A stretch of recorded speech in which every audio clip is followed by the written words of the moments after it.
What is up, everyone, and welcome back to our SlabStox live here on Monday, 6 p.m. Eastern Time. Very excited to be back for another live because this week we will be talking about our show experiences.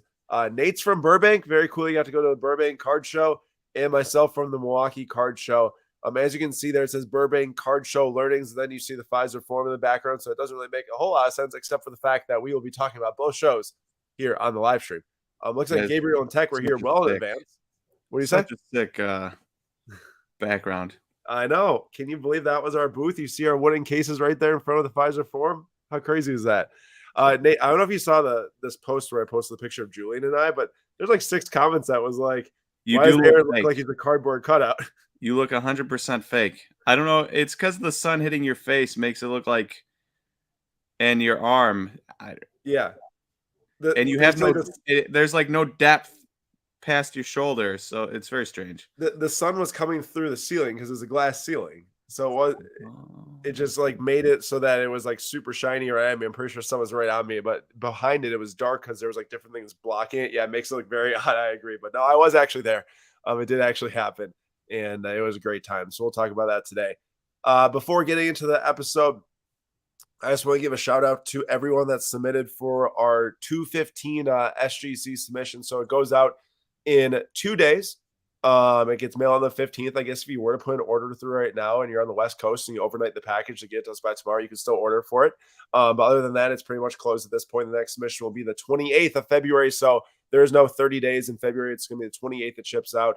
And the last thing I have to say about SGC submissions until later is that right after this episode, we will be doing the reveal for the January 30th submission, and they'll start to be shipped tomorrow. And I'm pretty sure all of them will get shipped out tomorrow.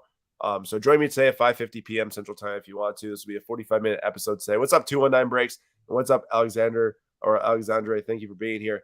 And also, I was expecting a video that's dope, you guys streaming and showing your video of the Burbank show. So there will be a video that's going to come out about some of Nate's experiences at the Burbank show.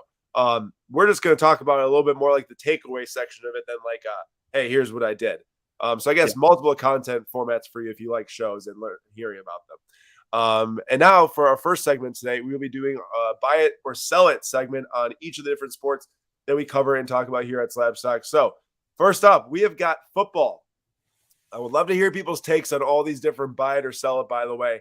And I'll tee up these questions other than baseball because Nate did baseball, I did the rest. But for football, this is what I have for buy it or sell it. My question is, are you buying or selling Jalen Hurts compared to Joe Burrow and Justin Herbert? I saw a comment on our Instagram post say that's like, I just can't believe how much lower Jalen Hurts' cards are than Burrow and Herbert when he does extremely well. He made it to the Super Bowl just like Burrow made it to the Super Bowl last year. He was extremely impressive in the Super Bowl, I have to say, watching it. Made big throws, made big runs, scored 4 touchdowns. Nate, I don't know if you know this. He's actually the highest point scorer in a Super Bowl game ever, tied with James White. 3 touchdowns and a 2-point conversion to get to 20 points. I did not know that. That's impressive. So, little fun fact for everyone. But what you see here on the screen, this is difficult, right? These are gold prisms out of 10, and they all are different grades. So, most recently, there was a PSA 8 of Burrow that sold for $27K and a BGS 9 of Herbert that sold for $31K on the same day. Now, a BGS 9 of Burrow would sell for more than a Herbert in my mind. And we haven't had a Jalen Hurts gold prism sell except for a PSA 10 on November 27th, which, as you can see, the card ladder value puts at $50K right now. But a PSA 10 of either Burrow or Herbert, I have to assume, based off of the other values here, will be much higher than $50K that Hurts would sell for. And I guess my question, Nate, and for the chat is, are you buying or selling Hurts compared to these other two guys? Are you selling the high and saying, oh, no, Burrow, longer term, better quarterback, more success, or Herbert too, if you think? Or are you like, no, I saw enough to say I'll pay the cheaper prices on Herbert, and even with him losing the Super Bowl?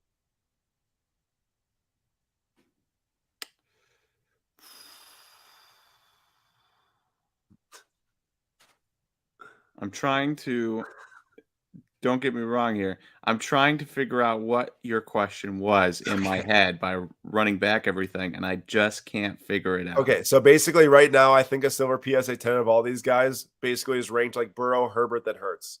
Okay. When Hurts has had as much success as any of them up to this point, at least from like a more success, better than performance Herbert.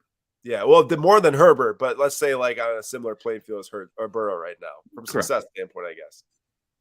So what do you pay? Would you buy Hurts for less, or are you more confident in one of the other two guys actually becoming like a longer term successful quarterback? Um, I don't Because know. that's why the prices are like they are. I think people have more confidence in Burrow or Herbert becoming a longer term success option. Hertz is so, I didn't think honestly, I didn't think he was going to be a very good NFL QB, and I turned out to be very wrong. Um, but Alabama gave up on him. Oklahoma took him in. He did really well, but he wasn't a first round pick. He becomes a second round pick. Then it didn't really seem like the Eagles wanted him. They grabbed Gardner Minshew, and it seemed like maybe they don't really think he's the starter. And then all of a sudden, he's leading the team to a Super Bowl. Um, I mean, he's been undervalued by me and also a lot of other people every step of the way, and yet here he is in the Super Bowl. I feel like at this point, it's a "what have you done for me lately" league, and I'd rather have Hurts and Burrow than Herbert for sure. All right, here's what my point. A little bit better illustrated than the golds. I just thought it was interesting the gold sales, but this graph right here has the three quarterbacks on the same plane, and I'm just going to scroll down and make it very simple. Burrow 2,150 for silver PSA 10. Herbert 1,600 and Hurts 915.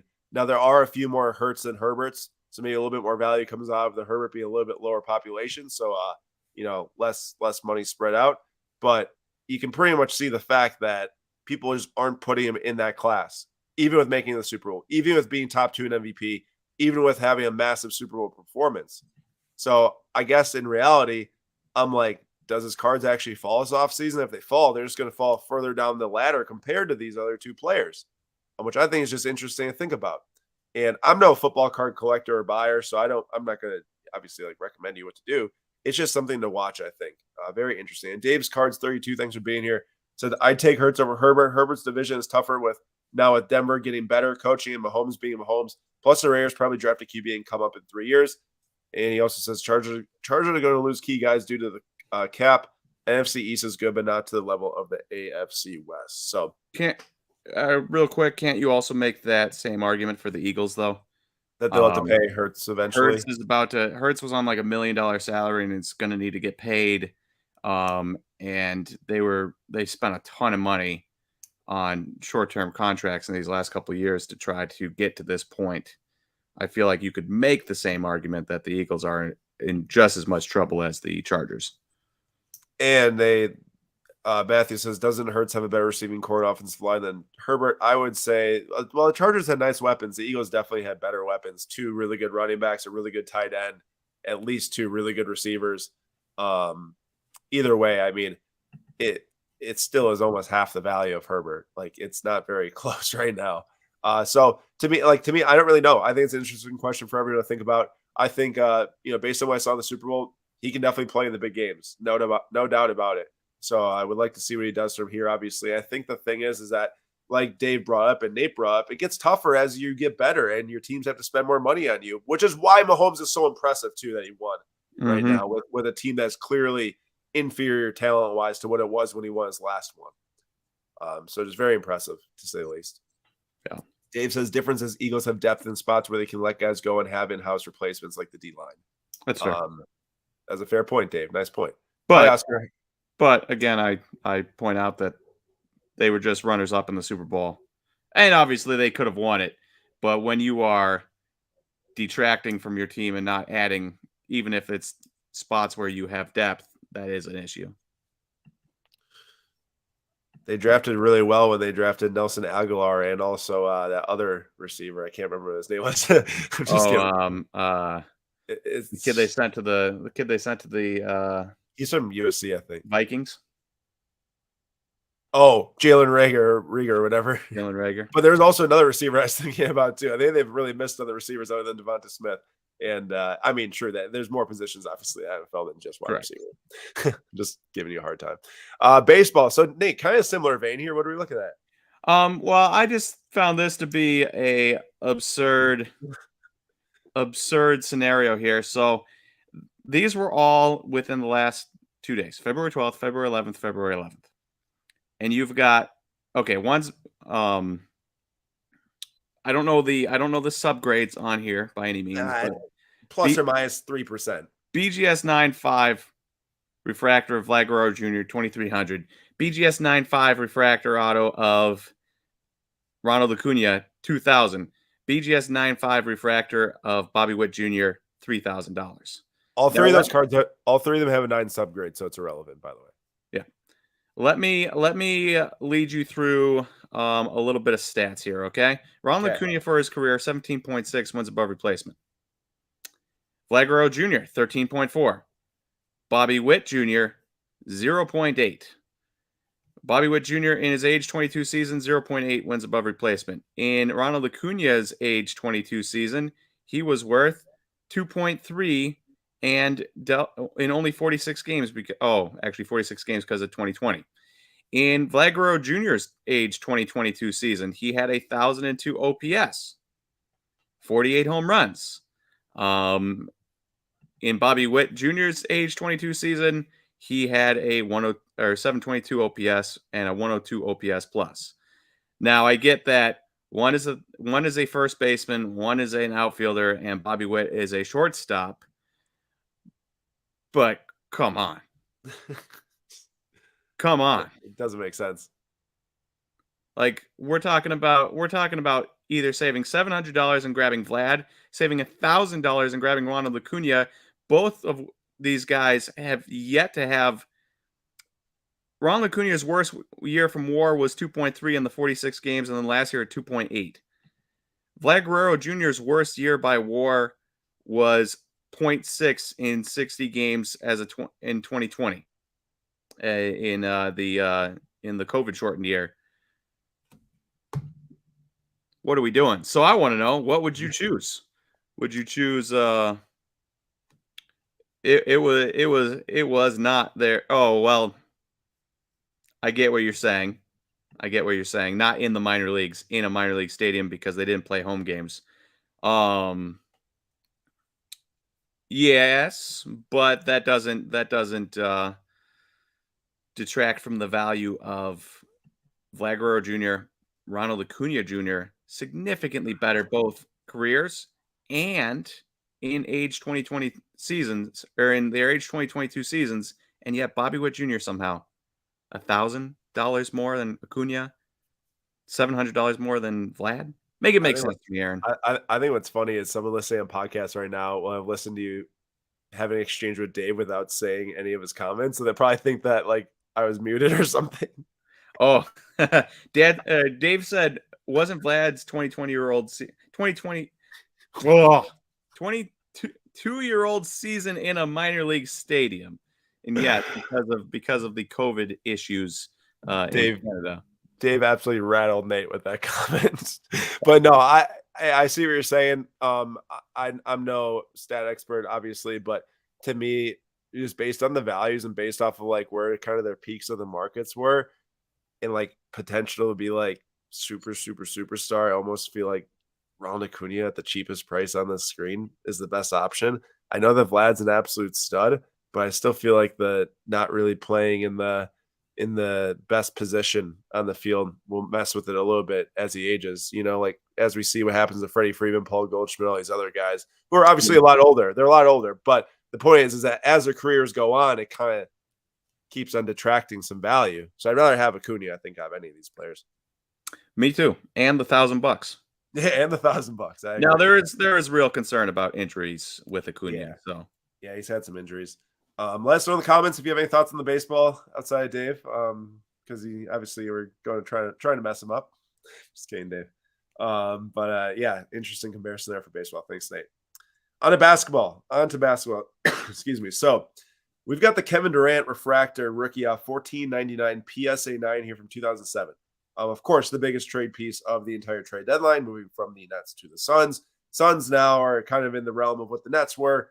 Never really seeing them play yet, instantly getting them vaulted into the NBA championship discussion. And the most recent sales, I'm going to have to go get some water, but the most recent sales were the lowest that they've been since 2020. So, Nate, you tell me, what do you think is going to happen with KD on the Suns? I mean, I don't know. We're betting on Chris Paul's 37. Aaron's not here to confirm that, but KD's 35, Chris Paul's 37. Do I really want to bet on those two guys being healthy at the same time through the entire playoffs? I don't, personally. I know you have Devin Booker, significantly younger, very, very good. But for me, it's like on paper, they're amazing. Just like on paper, the Nets were amazing, but on paper doesn't win you championships. On paper, the Eagles had the better offensive line, the better defensive line, the better secondary, the better wide receivers. The only thing they didn't have better was a tight end and a quarterback, and they lost.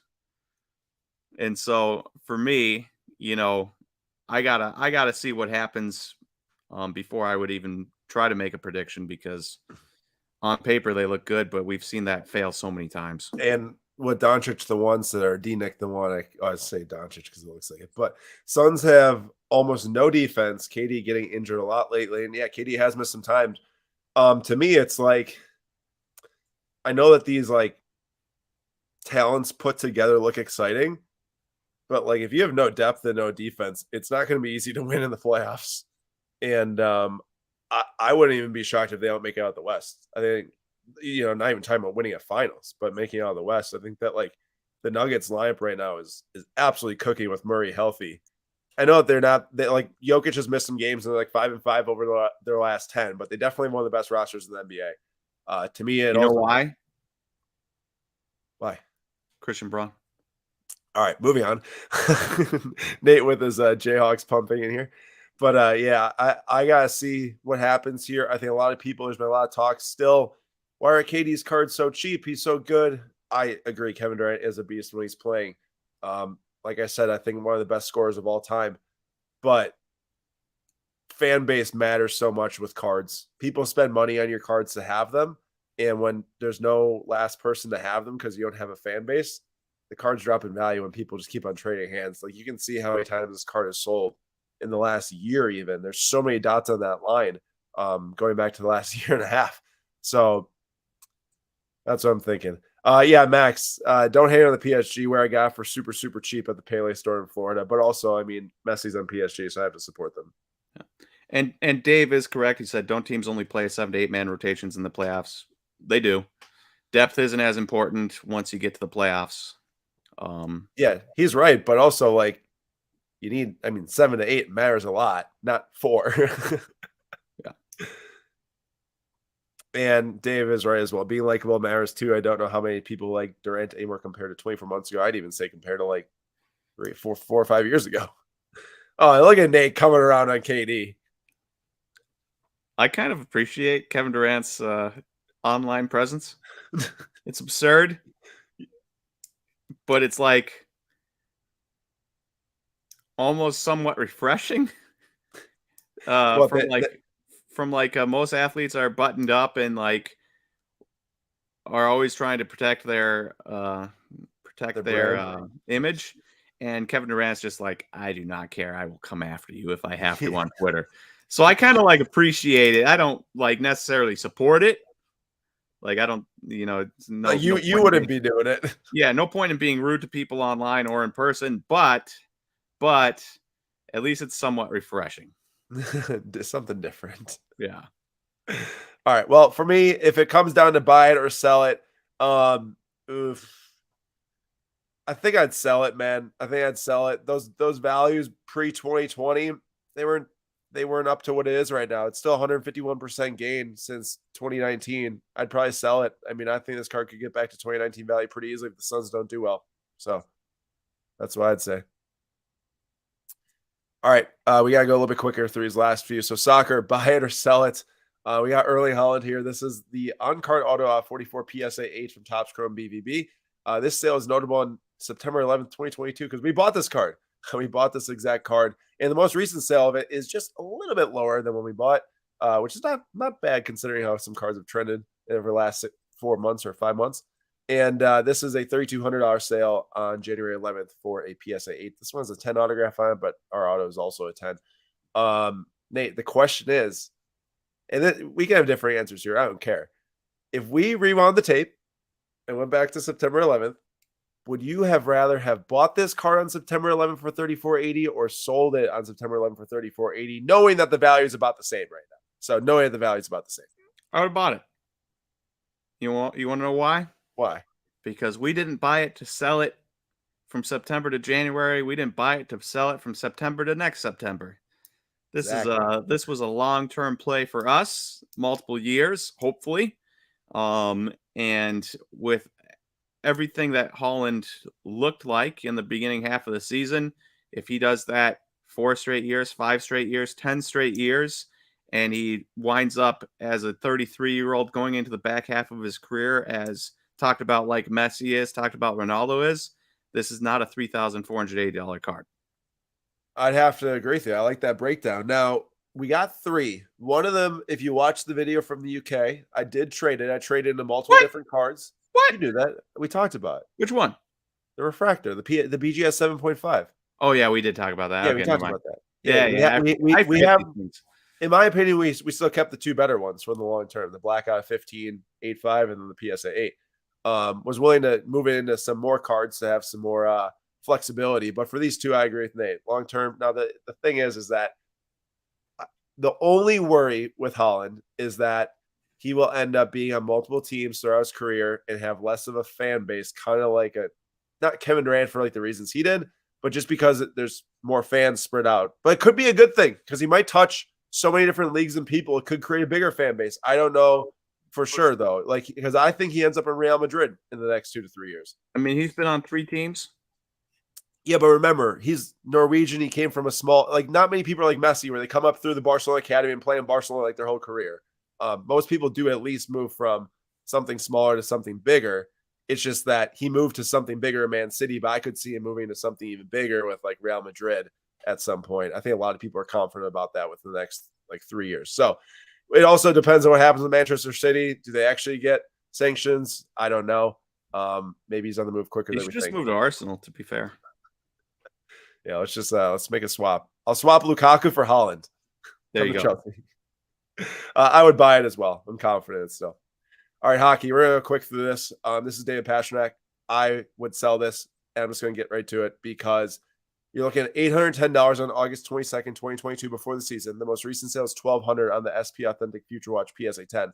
The Bruins are by far the best team in the NHL this year. He is having a career year, and you got to take profit when you can on a career year because he's in a contract year. How many times have we seen a player, Nate, be in a contract year, do super well, sign a big contract, and the next year they're not as good? Now, I don't watch enough hockey to say that is for sure going to happen. I don't watch him play enough to know that. I'm just using a couple different things from different sports and applying it like, hey, he's doing really well in contract year, making money on cards, take some profit when it's there. That's my opinion. I can't wait to see what Aaron Judge does this year. That's a similar situation. Let's see what Judge does. Yeah. But yeah, so I mean, good for the Bruins, good for Pasternak, and Pasta's his nickname. But just it's nice to see profit on cards in 2023. That's for sure. So I'd take it. On to F1. This is interesting, Nate. I know you've been ripping a lot of F1. I looked up Fernando Alonso because I was like, okay, he moves from Alpine to Aston Martin. A lot of people were just shocked by the move because Aston Martin hasn't been good. They got the son, Lance Stroll, driving for them. It seems kind of like a villain team now. Alonso's won 2 world championships, but also kind of like the F1 villain at like 43 years old. Is it worth buying or selling his most recent auto going into the year? Now, I'm not even going to talk really about the team landscape because I found it so intriguing. Nate, there's been two non-numbered refractor autos to sell of Fernando Alonso from this set. There has been 2 Gold Wave autos to sell, and there's 1 more listed. There's no more refractor autos listed, I'm pretty sure, and there's 2 orange autos listed out of 25. Basically, the same amount of refractor autos, non-numbered, have been listed or sold than the oranges out of 25. Well, I can tell you why that is. Yeah, let's hear it. Because I'm 3 boxes away from having ripped through 3 cases of Topps Chrome. Anybody have a guess at how many F1 autos I hit? Not a 1. No, 1. I hit 1. Was it Mike Crack? A team principal. Yeah, wasn't it Mike Crack? I don't remember who it was, but 1 team principal, and who knows what the last 3 boxes have. There should be an auto or 2 in those still. But that's pretty rough. If I don't hit a single F1 driver, we're talking 36 boxes one team principal F1 auto, every other auto F2. At least you've hit some decent F2 at, there's some decent F2. Not at all, but Yeah. they're not all bad. But still, I mean, you're right. The F1 autos are rare, but to me, this is what it's telling me. First of all, there's two different ways that this can go. One, product is more expensive and there's more good autos in there that sell for more value. So then you have to pay more money to rip the product, which is kind of a downside. But the flip side, they're so hard to get that maybe you never hit it. However, it does help the value stay up. Like the fact that our non-numbered refractor auto of Alonso is $520 from 2022, I think it's pretty solid. Now that also kind of speaks to me like, hey, if it's really that hard to hit, I'm buying that all day. I'm buying 520 all day. If there's only two that have been listed, to me, I'd rather have the Gold Wave auto though. Color just it's nice. I like color. I like numbered cards. Hey, this really reminds me real quick. Have you pulled any 101s lately? Within the last 2 weeks? Oh, I pulled the Harry Kane like 3 weeks ago. Yeah, with last 2 weeks. Not the last 2 weeks. So. No. No. How many are you hit? 4. Wait, are you talking about the out of 4 printing plates? They're out of 1. I'm the ones that are easier to hit than a gold out of 50. Yeah, that's the one. Always taking his chance of boast when he can. I bet there's another one. I bet there's another printing plate in these last 3 boxes. I wouldn't be surprised. 1 every 3 boxes. Yep. All right, so that was it for buy or sell it on this stream. Max Alonso 1 of 1 was pulled. Wow, that's a sick card. Super Refractor auto. Nate's found the Botas at Burbank. Yeah, I did. Super Refractor auto. I had it in my hands. Thank you, Max, for putting him in his place. Printing plates don't count. Whoa, Max. Max, some people say you don't count. Aaron. It was Aaron. He said it. Did not say that. What's up, Curlo? Good to see you. SGC Slab Reveal coming up right after this. I don't know if you have cards in the 130, but I know you do in the 215, I think. But moving on to our show. Real quick, before we move on, real quick, for Max and you. Okay, assume that printing plates don't count, but what if you pull 3 in one case? Yeah, that's impressive. It's impressive. Okay. Then it's basically like a real 1 of 1. Actually, no, you have to hit a 4th. You have to hit a 4th to count it as a 1 of 1. You need 4. All right, fine. We'll do it tomorrow. Nate's like, I better have another one of this. Moving on to card show learning. So this is obviously what the title of the stream is, and what the cover photo is. We've got about a little bit over 15 minutes right now to debrief. We'll let Nate take a lot of the shine here. So Nate, just walk us through what you got here and talk about Burbank takeaways and what you saw and how exciting it was, I guess. Number one, venue was great. Hotels around, which was nice. A couple places to eat within walking distance, which was good. Specifically hotel lobby food, but it's still there, still able to eat there. So that was cool. The venue was big room. It was not the size of the National, obviously, but there was quite a few tables. I mean, we're just looking at like a small portion here of the tables. There was a significant amount of tables. I don't know.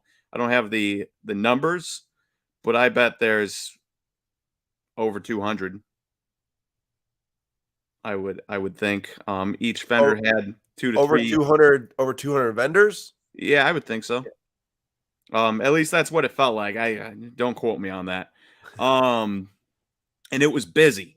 It was constantly busy. There was people everywhere. There's people at every single booth. It was hard to find booths that were open to look at cards, which is good for sellers and good for buyers because that means they're probably moving cards, picking up new cards. What you saw one day, you might not see the next day, or you might see new stuff the next day, which was cool. And close to 400 tables. There you go. Way bigger than what I just predicted it. They had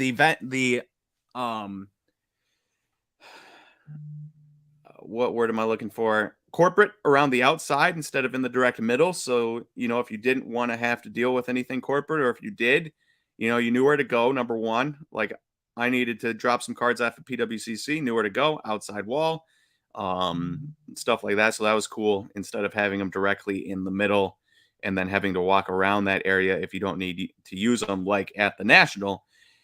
And from everyone I talked to, people were buying like crazy. Just buying like crazy. Like the 50 to 300, $400 cards were flying.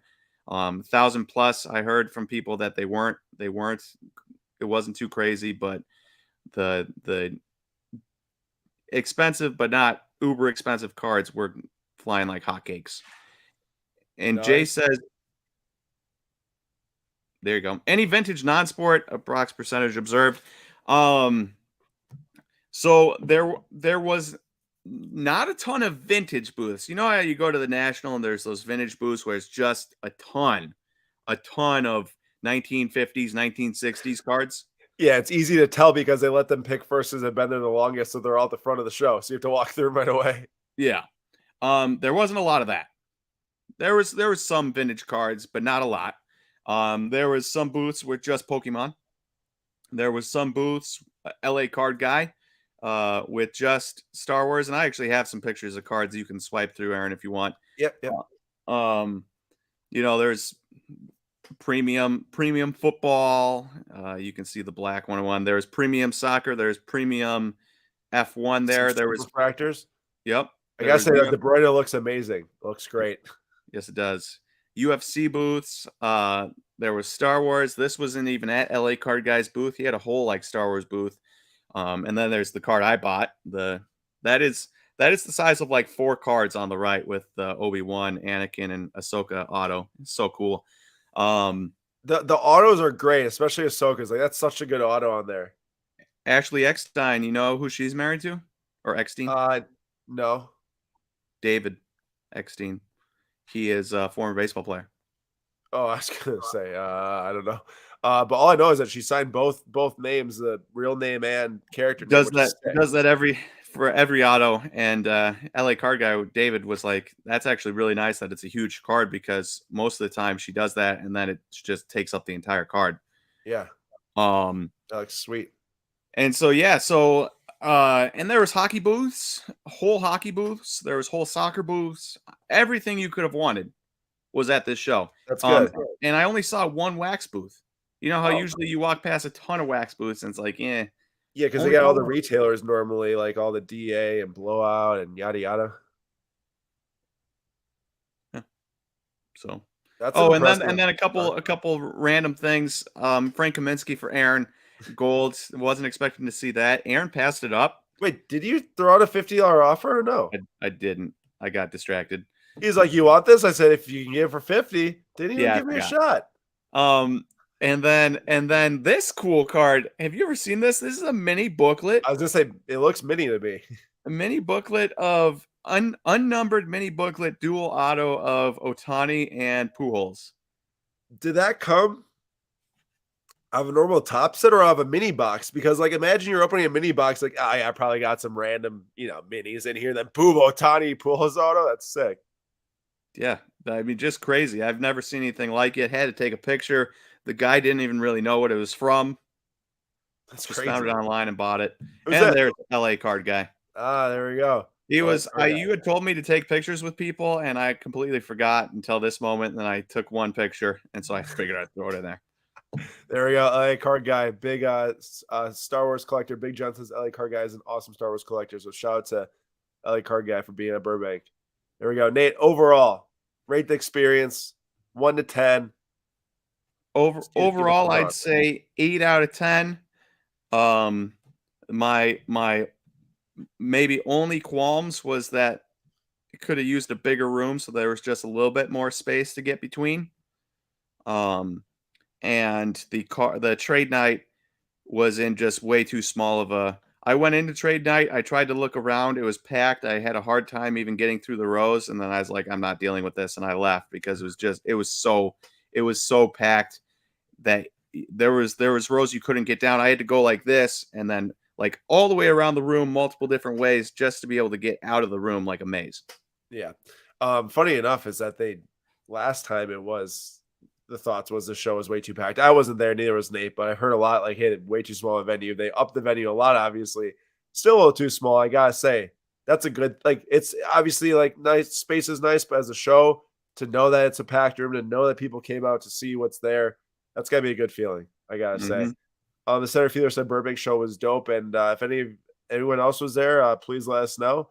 And Oscar says Milwaukee show is also pretty crowded, and I will talk about that next. Nate, thanks for going to Burbank. Thanks for the review, and hopefully I can make it to the next one or something like that. I can see some of you there that go. Next one is at Anaheim, so Nate will get his wish. Looks like they're upping it again, going bigger. I wonder if it's going to be at the national venue that used to be in Anaheim. And honestly, a lot of people have been asking for a long time, like, why is the national not coming to the West Coast? Well, Burbank took that opportunity to kind of step right in, and it looks like it's a good idea. Good for them. Also, they had a cool Burbank itself had a cool area. I don't know if you saw C-Blez's video. I didn't really cover it myself. I kind of did, yeah, where they're buying the whole show. Where they just had this area where they're buying. Now, obviously, I don't know what prices they were giving people, but the fact that people could bring their cards in and sell them to Burbank and get money guaranteed, pretty cool. Jay says, so how would you all solve the problem of trade nights? Everyone loves them, from show promoters, dealers, collectors, patrons. How to make a great trade night? Can the problem be solved? So, Jay, that's a great question. Obviously, Ryan's at the National and Jimmy's. Kentucky Basketball Cards also does that. They get packed fast, and the venue has to be huge. I know that a lot of people have done a lot of great stuff to try to up the venues and make sure enough people can get in. Unfortunately, I think the reality is that sometimes the shows are just so crowded that you can't sufficiently hold a big enough trade night where everyone can get there. You'd have to hold the trade night on the event floor, at which point it's just an extended hours of the show. Yeah. To me, I think that sometimes like the impromptu trade nights, like all these places do an amazing job. I know that throwing events is not easy. They do a great job. Ryan, Kentucky Basketball Cards, Kentucky Roadshow. That's just too many people sometimes. And they can't really do anything about that. But to me, some of the best trade nights are like the impromptu ones where you're in the hallway of between Bally's and whatever hotel we stayed at the Atlantic City. And you just have people who just kind of like fill up the space to where it's not like maybe marketed as everyone's got to come to this, but it just kind of happens. And then collectors walk down from their rooms and deals are happening. Like those to me kind of help support, I'd say, the bigger ones. It kind of allows everyone to get involved. And once again, I love Ryan. I love Jimmy. I love Kentucky Roadshow. Some things are just out of everyone's control, obviously, but those things can definitely help support it. And kudos to them for even trying to throw those events, because it's a lot. And they do a great job. I wouldn't want to take it on. And honestly, I have no, you have some ideas. I wouldn't. I don't have any ideas on how to fix it, because of course people, especially people that don't have booths, well, they're going to want to be able to set up a little table and show off their wares and, make some deals and maybe make some cash without having to sell it to a dealer, right? Yeah. And you get, 100,000 people that walk through on a weekend, and you've got a trade night every week, a night, there's 20,000 people that walk through in a day. 1,000 of those people are probably going to want to try to set up a trade night if they can, or 500. And then you would just have an absolutely packed room. And that's even more than dealers. That's more than there are dealers, So yeah, just packed houses, but can be a fun time. Now for me, like I'd say if you are going to trade nights, like my biggest thing is like always be careful with where your cards are. I know a lot of people like to lay out their cards. For me, I don't know, maybe I'm just more like, I don't want to say skeptical, because I like to believe that everyone's good deep down, but things can get swiped very easily at trade nights. I've heard that in the past when there's just too many people. So just always be careful. Always have an eye out. Now for the Milwaukee card show. So I've got a few minutes to do this. So basically, Pfizer Forum in the background. This was the best. I know it's not the biggest. It's not the National. It's not Atlantic City. It's not Burbank. This was the single best location I've ever set up at a sports card show, because we were in an all-glass building in the Deer District, right across from the Pfizer Forum. I set up in the corner with Julian there, with Papa Slabs. It was an amazing time. Honestly, I knew who was running the show. Talked to him a while ago about it. He wanted to do a show at the Pfizer Forum, invited us to come to it. And I got to say, like, I knew he was going to do a good job from the events capacity. I wasn't exactly sure how many cards would be selling, how many cards we get for SGC Gray. It was the first time I've ever set up to take in-person submissions at a show. My expectations were blown away from how many people came to this. They were like very into cards. Sold multiple thousands of dollars worth of cards, sold multiple, a lot of volume, small dollar, big dollar, did a bunch of trades. It was just very active, and the show was only 6 hours long. So it was from 11 a.m. till noon for VIP and from 12 to 5 for general admission. And it was a packed time. There's Julian set up at our SGC Submission Center. To be completely fair, he didn't do a single submission. I did the submissions, but I needed him in the picture to look pretty. He said that he thinks he could be a model after this, Nate. I'm going to disagree with that. Just messing. He doesn't lack confidence, that's for sure. No, that is a kid full of confidence. I'll tell you that much. We took submissions there, which was really cool to see kind of how that worked, because we're planning on doing it at the National. Say it now. If you want to grade your cards with us through SGC, we will take in-person submissions at the National in Chicago. We live very close, so we'll securely get them back and everything like that. And then right here, this is a collector who immediately bought Phil Foden Merlin Gold at 50 for our booth for $25, nothing crazy. But the point is that I had a lot of people walk up to the booth and were just like, oh, I love this player or this team. It felt like a lot of people adding cards to the collection. You know, I didn't feel like, awesome. I was like, let me buy it here and go sell it to the next guy for $20 more or whatever it is. So I think when you have those people in rooms, it always boosts the overall feeling, the overall like vibe of the show. Nothing better than placing a card in a person's collection, and I always am happy to take dollars off of it too. If someone, physically tells me, I know maybe someone walks up and just tells me at the National and tries to get a better deal now on the card, but at the same time, I mean, I just really enjoy selling cards and trading cards to people who love players and teams. Jay says, is that picture at Milwaukee? Is that 20-foot glass wall room? Amazing. It's way bigger than 20 feet. It spans way down to the far back there. Now, this room wasn't Burbank, like I said, venue, but it's plenty big, 50 tables in there. I'm inside a glass room. And next thing too, it's like the collector spirit was high. I mean, to see someone walk up with a case to my booth, it was a lady who had a Miss Sports Cards and a sticker on her case. I just saw it. I'm like, oh, it's so crazy. Like, to think like how far, like, people we know and friends we have, how they just span to everyone like in our area or outside our area. Oh, I see 20 feet tall. Yeah, it was definitely like 20 feet tall. All glass on top too, like sun coming through the top. So that was cool to see. And then this, honestly, like outside of the people, outside of doing deals or whatever, like this was the highlight of the show for me. And the fact that someone walked up to our booth, knew SlabStox and trusted SlabStox enough to hand me over $100,000 in sports cards. There was 3 more outside of this. There's a 1-of-1 Trout Platinum from Topps. There was a Blue Shimmer Giannis Championship card from Prism of 8 or whatever they're numbered of, and then a Curry Refractor out 500 PS9 rookie that also came with these 6 cards for our SlabStox grading service with SGC. You're literally looking at like $100,000 in cards, and all of them will be graded for $18 per card. There's no upcharges on any of these modern cards, which is just incredible. So it's really cool to see. I mean, you have to. Alyssa, there we go. Alyssa's in the chat. Yeah. That is the lady that had Miss Sports Card sticker. That's just so crazy, like how all this stuff connects. So did cool. multiple, like Alyssa, both graded cards with us, sold cards to me, and then also bought cards from us. So, like, Alyssa, thank you for doing all the deals at the show and everything. Like, it's just so much fun to interact with people like Alyssa who come here to the streams to watch and to hang out. It's a great time.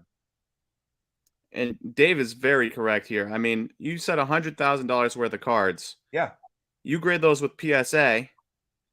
I bet no matter what the grade is, they're upcharging you, guaranteed. Oh, guaranteed. That Dirk might get an SGC 8, but if they got PSA 8, it'd still get a $1,000, $2,000 upcharge. Also, shout Alyssa right here. I got the card right next to me. I bought a Pierre Gasly. This is from his only race win in his career. PSA 10 Chartreuse from 2021 Sapphire. So he's only what? His only win in his career so far. Woof. Do you know what it takes to drive an AlphaTauri to the finish line and win?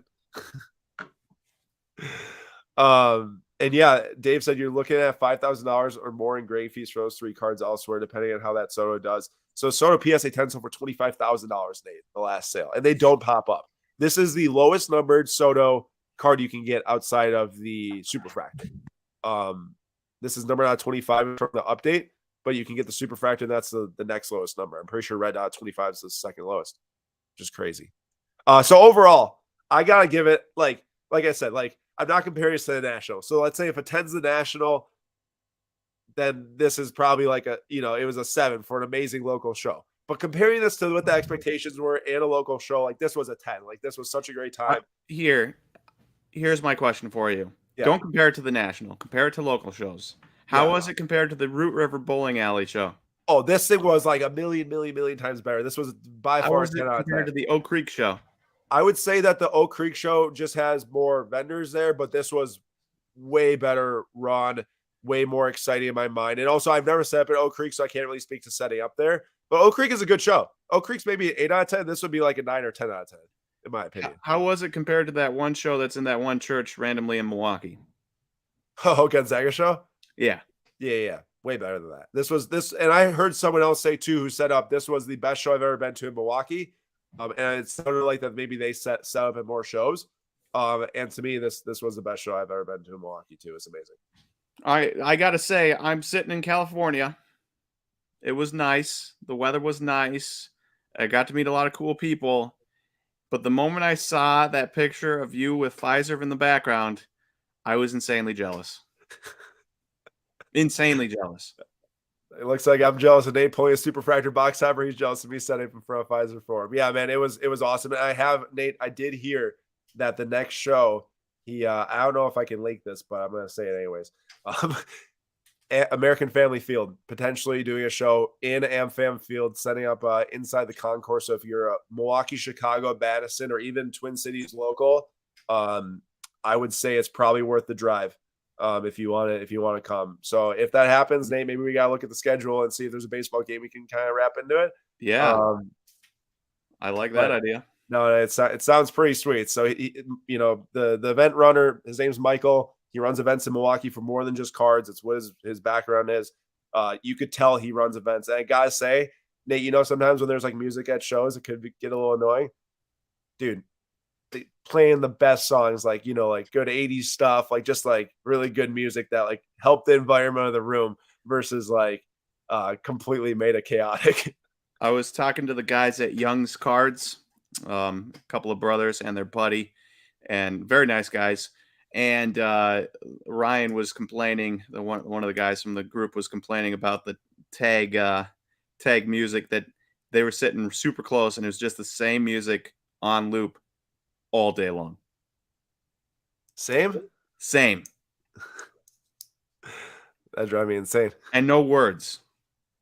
Oh, I see. It's just like some type of like techno thing or something. Yeah. Oh. Yeah. All right. Well, that's all we got. Max, we live a long way away. I live in the middle of the country. Nate lives on the thousands of miles. Yeah, he lives far west in Washington. But I gotta say, Nate grew up in Milwaukee, lived in Eau Claire, Wisconsin, like 3 hours away drive. So he's been close for a while, but now he's out west. Last thing. So tonight I got a half completed Whatnot schedule here because I was in the midst of making it when we had to go live. So tonight, 7:15 p.m. Eastern time, Nate, right after this soon, is going to be on Whatnot selling budget soccer singles, anything from $5 up to probably like $80, something in that range. Nate will be selling budget soccer singles for you to build your collection, different teams, players, lots. Should be a great time. Lots of low auction prices starting. Nice. Wait, Wolverhampton, Connor Cody. Yeah, right. 50.